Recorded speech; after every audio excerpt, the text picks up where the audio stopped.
మీ ఎలాంటి వ్యాపార ప్రకటనలకైనా వెంటనే మా ఛానల్ సంప్రదించండి. అందరికి నమస్కారం. నేను శిరీష. ప్రస్తుతం మనతో పాటు ఉన్నారు ప్రముఖ జ్యోతిష్య వాచస్పతి పోతుకూచి చంద్రమౌళి శాస్త్రి గారు. గురుగారితో మాట్లాడదాం.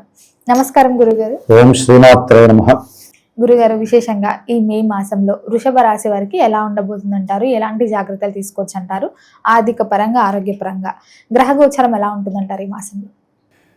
మే మాసంలో ఈ గ్రహాల యొక్క గోచార స్థితిని చూస్తే వృషభ రాశి వారికి ముఖ్యంగా అందులో ఉన్నటువంటి కృత్తికా నక్షత్రము, రోహిణి, అట్లాగే మృగశిర ఈ నక్షత్ర జాతకులకి గ్రహాలు దాదాపుగా మనకి మాసగోచారంలో సూర్యుడు, కుజుడు, బుధుడు, శుక్రుడు ఈ 4 గ్రహాలు ఎక్కువగా యాక్టివేషన్ చేస్తూ ఉంటాయి.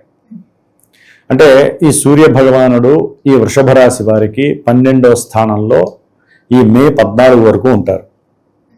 అట్లాగే మే 15 నుంచి కూడా చివరి వరకు కూడా మే ఎండింగ్ వరకు 31 వరకు సొంత జన్మరాశిలో ఉంటారు. దీనివలన వీరికి ఆరోగ్యపరంగా కొంచెం స్ట్రగుల్ ఎక్కువయ్యే అవకాశం ఉంటుంది. అట్లాగే విద్యార్థులకైతే కనుక విద్య యందు కొంచెం ఆటంకాలు ఎదురవటం, తండ్రి గారి యొక్క ఆరోగ్యం పట్ల శ్రద్ధ వహించకపోవటం వలన అది కూడా ఆర్థికంగా నష్టపోయే సూచనలు కనిపిస్తున్నాయి ఈ నెల మొత్తంలో కూడా. అట్లాగే వాహనాల మీద ప్రయాణం చేసే అది విద్యార్థులు కావచ్చు, మామూలుగా ఎవరైనా ఉద్యోగస్తులు కావచ్చు, ఎవరైనా సరే వృషభ రాశి వారు కొంచెం జాగ్రత్త వహించండి మే 15 వరకు కూడా. వాహనం నడిపించేటప్పుడు ఎందుకంటే కొన్ని ప్రమాదాలు జరిగే అవకాశం ఉంటుందమ్మా దాంట్లో ఉన్న నక్షత్రానుసారం.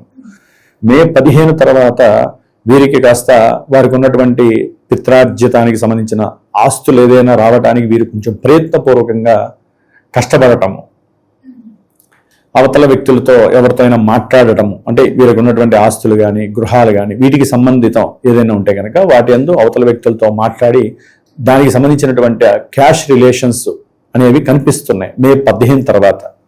కాబట్టి సూర్య భగవానుడు కొంచెం ఆరోగ్యపరంగా, నేత్రపరంగా కూడా సమస్యలు ఇవ్వడానికి అవకాశం ఉంది. ఎందుకంటే మే 15 వరకు కూడా శుక్రుడు జన్మరాశిలో ఉండడం ద్వారా ఆయన చక్కటి అనుబంధమైనటువంటి ఆరోగ్య విషయాల్లో కావచ్చు, అంటే ఒక గ్రహం ఒక రకమైనటువంటి పోర్ట్ఫోలియో కలిగి ఉంటుందమ్మా. ఇంకో గ్రహం ఎందుకంటే స్వక్షేత్రము వృషభ రాశిలో శుక్రుడు ఉన్నాడు అంటే మే 15 వరకు కూడా చాలా విశేషమైనటువంటి కార్యాచరణతో కూడినటువంటి వీరు పోటీ పడేటటువంటి కొంతమంది విద్యార్థుల పరీక్షల్లో అమితమైనటువంటి జ్ఞానశక్తిని ప్రదర్శించే అవకాశం ఉంటుంది. మరి సూర్యుడు బాలేదు కదండి, విద్యార్థులకి కష్టం అన్నారు కదా అంటే ఒకటే, మనకి ప్రతి రోగానికి మందు ఉంది, ప్రతి సమస్యకి ఒక పరిష్కారం ఉంటుంది.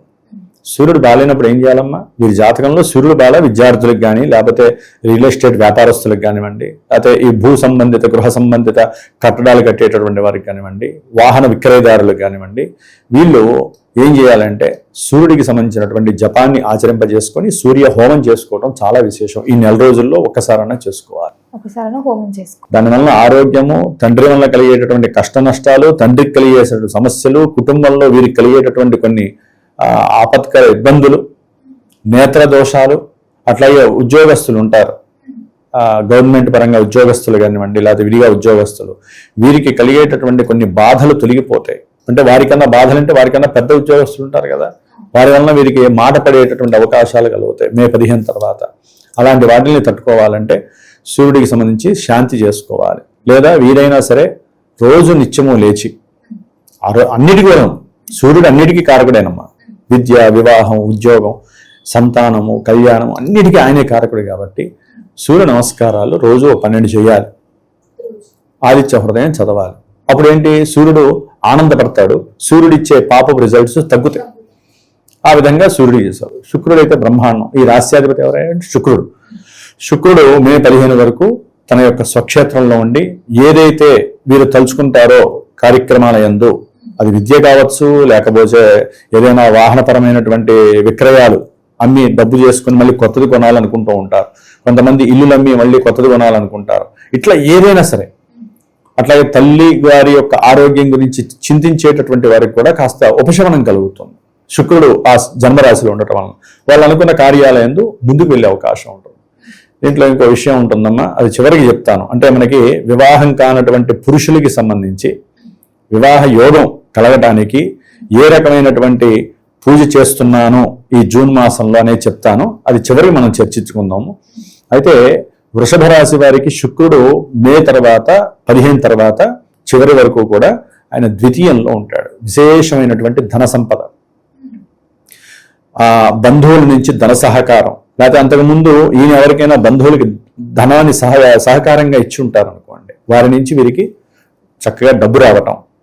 అట్లాగే ఎవరైనా సరే ఈ మే 15 తర్వాత ఉద్యోగాల కోసం ప్రయత్నం చేసేటటువంటి వ్రాత పరీక్షలు కానీ ఇంటర్వ్యూలు కానీ చాలా అందంగా మాట్లాడటం, ఆకర్షణీయంగా మాట్లాడటం, దాని ద్వారా వారికి ఆర్థికపరమైనటువంటి లావాదేవీలకి ఏదమ్మా అంటే ఉద్యోగమే కదా, ఆ ఉద్యోగానికి సంబంధించి చాలా అనుకూలమైనటువంటి పరిస్థితి అయితే వృషభ రాశి వారికి శుక్రుడు చాలా బలంగా ఉన్నాడమ్మా. మరి కుటుంబ వాతావరణం ఎలా ఉంటుందంటారు ఈ మాసంలో? కుటుంబ కారకుడు కూడా ఈయనే, కుటుంబ స్థానంలోనే శుక్రుడు, ప్లస్ ఆయన ఈ 4 రోజులు బాగున్నాడు కాబట్టి అమ్మ చాలా విశేషంగా ఉన్నాడని చెప్పుకోవాలి. అయితే ఏంటంటే కుటుంబ విషయంలో వృషభ రాశి వారికి మరి బుధుడు కారకుడు అవుతాడు ప్రజెంట్. మరి ఆ బుధుడు దాదాపుగా మేషరాశిలో ఆయన ఈ నెల 14 వరకు ఉంటాడు, తర్వాత వృషభ రాశిలోకి వస్తాడు. మే 14 తర్వాత వృషభ రాశిలోకి వస్తాడు.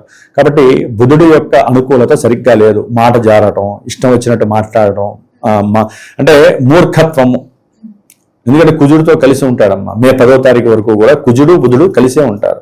దానివల్ల ఏంటంటే వీరు మాట్లాడే మాట వలన అవతలి వ్యక్తులు బాధపడటం, దానివలన కొంతమంది వ్యాపారస్తులకి అయితే నష్టం కలగటం, అట్లాగే సంతానపరమైనటువంటి కొంత దుర్భాషల వలన వృషభ రాశి వారు కొంతమంది బాధ చెందటం, ఇట్లా ఎన్నో రకాలైనటువంటి సమస్యలు, కాస్త దురదలు, కురుపులు, అట్లాగే ఏదైనా సరే పాద సంబంధిత ఎలర్జీసు, శిరో సంబంధితమైనటువంటి కొన్ని నర్వస్ ప్రాబ్లమ్స్, ఉష్ణ సంబంధితమైనటువంటి రోగాలు, ఇలాంటివి రావడానికి కారణం దేనికంటే కుజబుధులు ఇద్దరు కూడా పరిపూర్ణ విరోధులు కాబట్టి వాళ్ళిద్దరూ 12వ స్థానంలో ఉండకూడదు.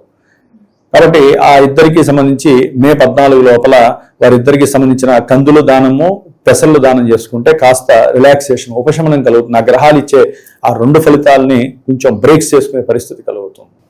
గురుగారు, మరి పెట్టుబడులు పెట్టొచ్చు అంటారా? కొత్త వ్యాపారాలు కూడా స్టార్ట్ చేద్దామన్న ఆలోచన ఉన్న వాళ్ళు చేయొచ్చు అంటారా ఈ మాసంలో?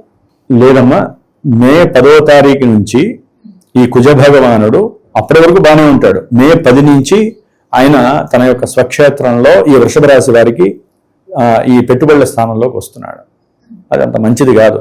అంటే అవతల వాడి ద్వారా కాస్త ఆర్థిక సమస్యలు, అప్పుల బాధలు ఎక్కువయ్యే అవకాశం ఉంటుంది. అంటే ఏంటంటే వ్యాపారంలో మరి భాగస్వాములు ఒకళ్ళు, ఇద్దరు, ముగ్గురు, నలుగురు, అప్పటి వరకు అనుకూలంగా ఉన్నటువంటి వాళ్ళే ఫ్రెండ్స్ లాగా ఉన్నటువంటి వాళ్ళు ఒకళ్ళు వెనక్కి వచ్చేయడంతో 4 స్తంభాల్లో ఒక స్తంభం లేకపోతే ఏమవుతుందమ్మా, వ్యవహారం చెడిపోతుంది. దాంతో ఏమవుతుందంటే వీళ్ళకి ఏం చేయాలో అర్థం కాని పరిస్థితి.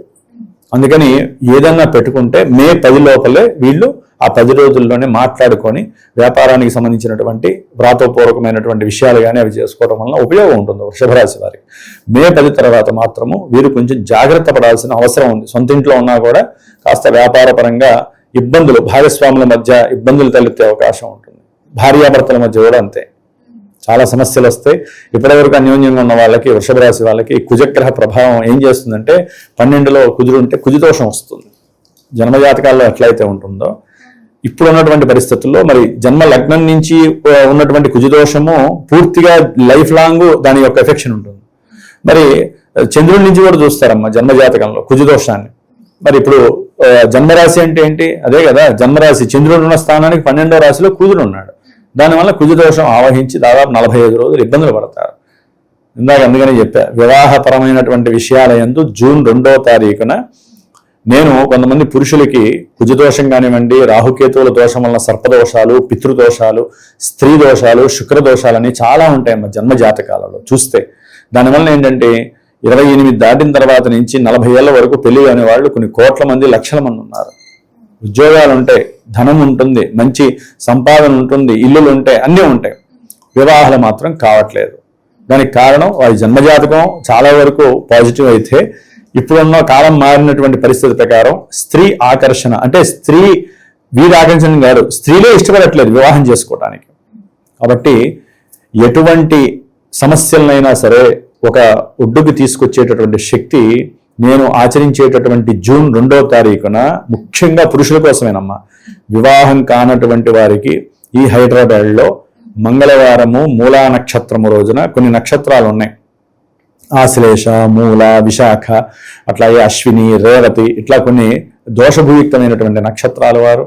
అట్లాగే జాతకంలో ఎన్ని దోషాలున్నా ఏ రాశుల వారికైనా పెళ్లి కాకపోతే ఇప్పుడు నేను చేసే ఈ జూన్ 2వ తారీఖున మంగళవారం రోజున సుబ్రహ్మణ్యేశ్వరుడు యొక్క కళ్యాణము, అమ్మవారు వల్లి దేవసేన అమ్మవారు మధ్యలో స్వామివారు వారి యొక్క వివాహాన్ని ఆచరించి స్వామివారికి సంబంధించినటువంటి హోమం, కన్యా పాశుపత రుద్రహోమం, ఈశ్వరుడికి సంబంధించినటువంటి మంత్రాలతో కన్యని ఆకర్షించి కన్య మా ఇంటికి రావాలి. కాబట్టి ఆ అమ్మవారు పార్వతీదేవి యొక్క మంత్రం ఉంటుంది, చాలా విశేషమైన మంత్రం. ఈ రెండింటిని సంపుటీకరణం చేసి కనుక హైదరాబాద్లో ఉన్నవాళ్ళు, దగ్గరగా ఉన్నవాళ్ళు వచ్చి కూర్చొని చేసే అవకాశము నేను కల్పిస్తున్నాను. దూరంగా ఉండి రాలేని వాళ్ళు కూడా వాళ్ళు నాతో సంప్రదిస్తే ఏ విధంగా చేయాలో నేను చెప్తాను. వివాహం అవుతుంది అని చెప్పడానికి నాకు ఎక్కడ సంశయం లేదమ్మా. ఎందుకంటే ఎన్నో వేలు ఖర్చు పెట్టిన వాళ్ళు ఉండొచ్చు, పెళ్లిళ్ళు కాక 4 ఏళ్ళు బట్టి ఆ పూజలు చేశాము, ఈ పూజలు చేశామని చేస్తే చేయించారు, దానివల్ల ఎక్కడికి పోదమ్మా. పూజలు చేసినటువంటి ఆ యొక్క కర్మ ఫలితం ఎక్కడికి పోదు, మీకు ఎప్పుడు కూడా బ్యాంకు బ్యాలెన్సే. కాకపోతే అసలే అంటే ఏ రోగానికి ఏ మందు వేస్తే బాగుంటుందో అదే వేయాలి. జన్మజాతకం చూసేసి మనం అన్నీ చేసేస్తాం. జన్మజాతకంలో ఆ దోషాలు ఈ దోషాలు అన్నీ ఉంటాయి. కానీ వివాహం అంటే వివాహానికి సంబంధించిన దోషం ఏదో ఆ దోషానికి తగ్గ మందే మనం వాడాలి. నాకున్నంతలో మా గురువులు చెప్పింది శాస్త్ర పరిజ్ఞానం రీత్యా, మరి నేను పురోహితుడిని ప్లస్ గురువు గారిని కూడా కావచ్చు. ఎవరికైతే వివాహం కావట్లేదో వారు నన్ను సంప్రదిస్తే తప్పకుండా, కొంతమందికి వివాహం అయ్యి విడాకులై 2వ వివాహం కోసం ప్రయత్నం చేస్తారు. వారికి ఓ పట్టాను మొదటి వివాహమే కాక బాధపడుతుంటే 2వ వివాహానికి ఇంకెంత బాధపడతారో ఆలోచించండి. కాబట్టి నమ్మి చేసుకుంటే ఈ జూన్ 2వ తేదీన నేను చేసేటటువంటి హైదరాబాద్లో ఒక ప్రదేశము, అది ఫోన్ చేసిన వాళ్ళకి నేను చెప్తాను. చక్కగా చేసుకుంటే వివాహ విషయంలో ముఖ్యంగా వృషభ రాశి వారికి కొన్ని కష్టకాలం అనేది చెప్పుకోవాలి ఇప్పుడున్న పరిస్థితుల్లో కుజగ్రహ దోషం వలన. అట్లాగే శుక్రుడు మాత్రం చాలా అనుకూలంగా ఉన్నాడమ్మా. ఇలాంటి వాటిల్లో వీళ్ళు పార్టిసిపేట్ చేసుకొని దేవుని నమ్ముకుంటే శుక్రుడి యొక్క స్థానం వలన ఆర్థికంగా లాభము, అట్లాగే వివాహపరంగా కూడా అనుకూలమైనటువంటి చర్చలు జరగటము, చాలా విశేషమైనటువంటి శుక్రబలం ఉంది వృషభ రాశి వారికి. లాభంలో శని ఉన్నాడు, శని యొక్క దృష్టి కూడా వీళ్ళకి పడుతుంది. కాబట్టి చక్కటి 10లో మరి రాహు ఉన్నాడు.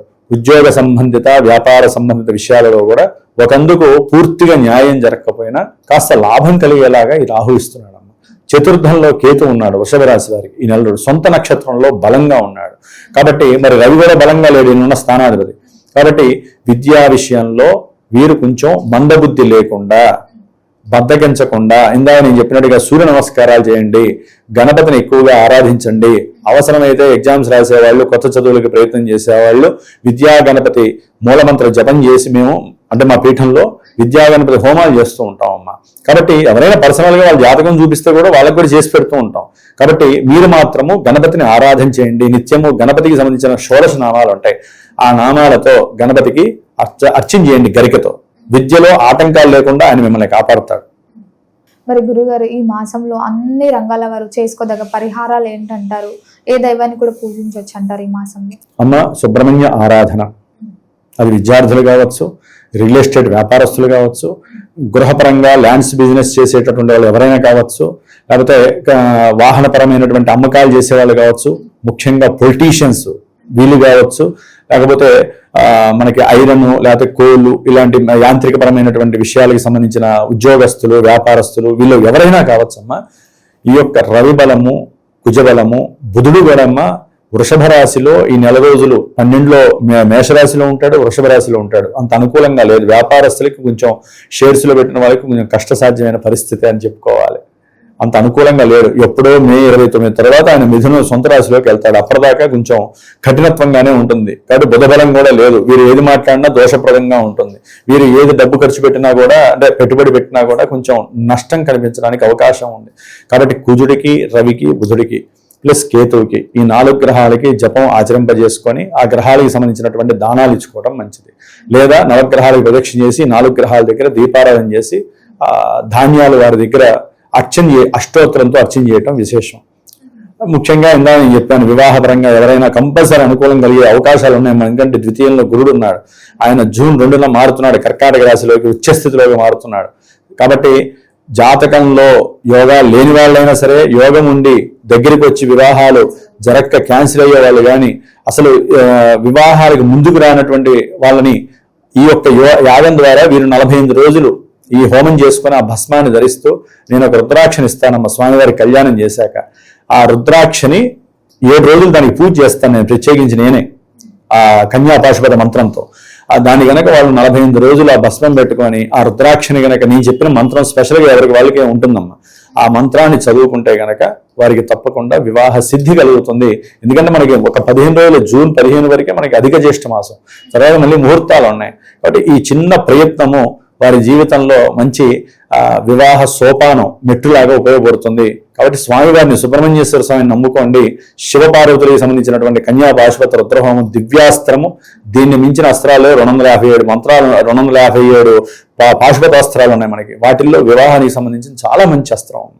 కాబట్టి వృషభ రాశి వాళ్ళు ధైర్యం చేయగలిగి మనసులో నమ్మకంగా ఉన్నవాళ్ళు ఈ హోమం చేయటం ద్వారా, ఈ కళ్యాణం చేయటం ద్వారా, చూడటం ద్వారానైనా సరే మంచి జరుగుతుంది అనుకుంటే పీఠానికి ఫోన్ చేయండి. చక్కగా మీరు కూడా పార్టిసిపేట్ చేయండి. వివాహం యోగం అనేటటువంటిది మీకు సులభంగా లభిస్తుందని మాత్రం నేను చెప్పచ్చు. గురుగారు, మొత్తం మీద ఈ మే మాసంలో వృషభ రాశి వారికి ఎలా ఉండబోతుంది, ఎలాంటి జాగ్రత్తలు తీసుకోవాలో తెలియజేసినందుకు ధన్యవాదాలండి. శ్రీరస్తు, శుభమస్తు.